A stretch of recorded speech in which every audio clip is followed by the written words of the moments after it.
Welcome to a very windy Mildura and more readings of walking slowly downhill.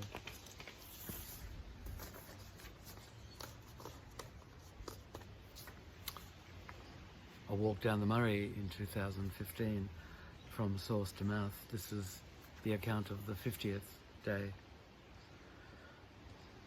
I walk along Sturt Highway again this morning.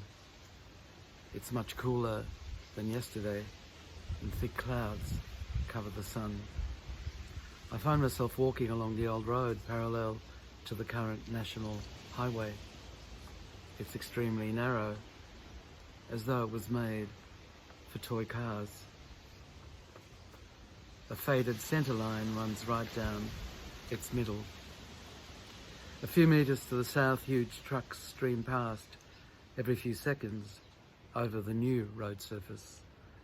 Yet as I walk down this ghost road, no cars pass. Indeed, none can have passed here for many years because the weeds grow tall and straight through its cracked, worn surface. The patchwork of infinite asphalt and concrete repairs attests to how busy this road must have been during a time when travel by car could only be afforded by the well-off. In the late 1960s, I went to Italy to study and I had the opportunity to joyously walk down the Via Appia in the countryside outside Rome. Built over 2,000 years ago, it became the principal route that led north from Rome to France, Germany and beyond, Spain, Poland, even Romania. I similarly love walking along its old body, the old body of this road, so close to the new, placing my feet unrandomly so I can avoid the flowering weeds, the numberless cracks, the potholes. Do old roads die? Perhaps they do, but can be brought to life again by a lone walker stepping on their discarded surfaces. This one graciously allows me to continue my journey, embracing the irrational foolhardiness of my actions so that through this unexpected momentary burst of usefulness, it might come to life again. The new highway would never allow me to do that. But old roads must pass on in order to access their own history, their reason for being, and then suddenly not being. I understand this road and I believe it understands me. It understands my purpose. Suddenly it's May 1968, some 30 kilometres north of Rome. Similar lights and clouds of humid air work their way towards me. Then I realise I'm telling this road that story, the story of a young man walking along another broken, dishevelled road, whilst thinking of how many men over centuries would have bent their backs repairing its surface, each hoping perhaps in vain that one day a lone walker might imagine them in the midst of their deepest labour, and that this lone walker might at that moment stop in gratitude in order to contemplate the road's still unextinguished existence. Indeed, I understand that it matters not how long this or any other road, indeed any other thing, has been discarded. All history, each fragment of it, can come to life again inside one moment's realisation.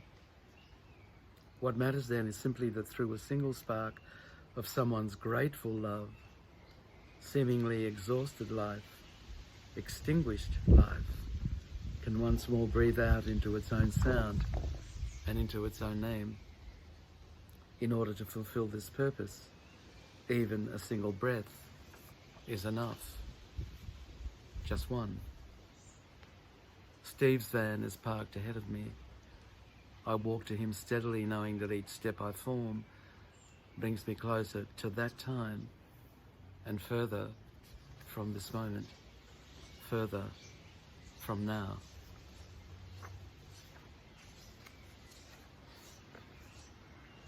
the 51st day. Sturt Highway to Hunter Road.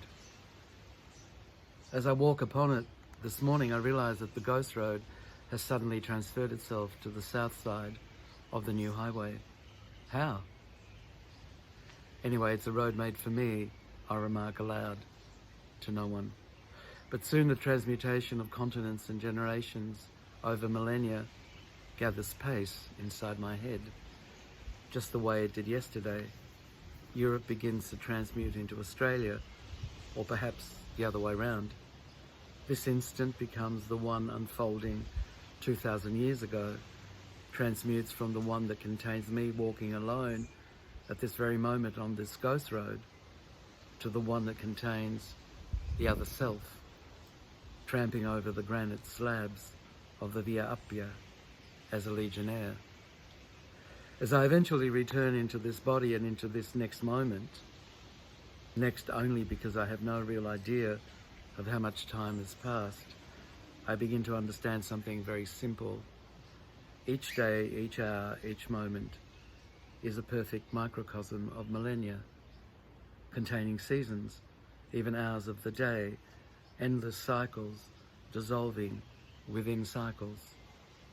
Each moment of a morning's walk has its autumn, its winter, spring and summer.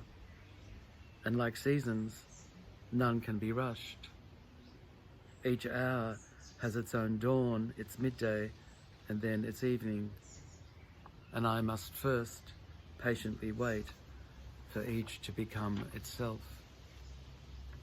Then promptly shed what it has become, or even shed its becoming, into the next phase of the thing it inhabits, be it that millennia or this season, day or hour.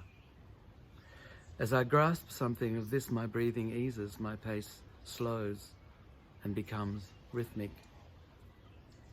The rushing trucks bother me less, even though the mass of air they push forward ahead of their gigantic bodies stops my momentum. And for a step or two I walk on the spot, unable to make even a tiny progress. I simply note this without feeling aggrieved. Even the sharp stones piercing my sturdy soles have lost their power to disturb me. Something good seems to be happening, something substantial and different. Even as my body is changing, so seems to be my mind. But of course, not entirely. I only need to think of recent events and my heart instantly becomes heavy. I look at the scrubby dryness of this landscape under the sky, now leaden in the west, and even as I feel a grip around my throat, I sense something tiny, innocent even, growing inside me. It's this. Even as I labour on, weighed down by looming skies and thirsty earth, I'm able to ask myself what hour of the day makes this moment what it is. What season does it inhabit? So I simply watch. And as I do, I see it begins to shed its appearance, its characteristics. And then I understand a small, simple thing.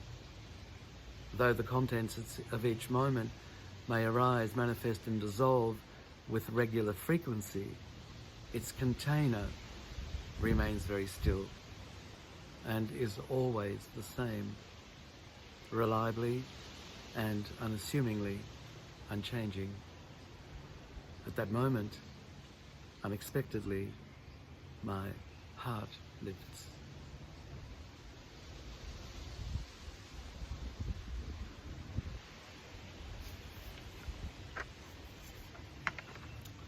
Yes, and you did see my new dog walking in the background. Not a ghost dog, though she's white. Until tomorrow.